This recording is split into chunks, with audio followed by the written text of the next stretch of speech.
সনদে দেশ চলবে না, আধিপত্যবাদ চলবে না, হিন্দুত্ববাদী আগ্রাসন চলবে না এর মতো বক্তব্য দিয়ে ভারতের সীমান্ত হত্যাকে হালাল করে দিয়েছে।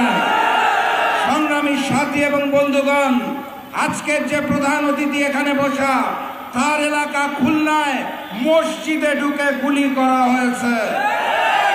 গাইবান্ধাতে বড় বড় মূর্তি তৈরি করা হচ্ছে, মন্দির তৈরি করা হচ্ছে, অর্থায়ন করছেন নাকি একজন এসির মিস্ত্রি।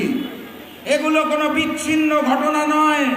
সংসদে হিজাব নিয়ে কটাক্ষ করা হচ্ছে, পুশিং করা হচ্ছে, সীমান্তে হত্যা করা হচ্ছে। ভারত থেকে হাই কমিশনার প্রবেশ করে অখণ্ড ভারতের স্বপ্ন দেখছেন।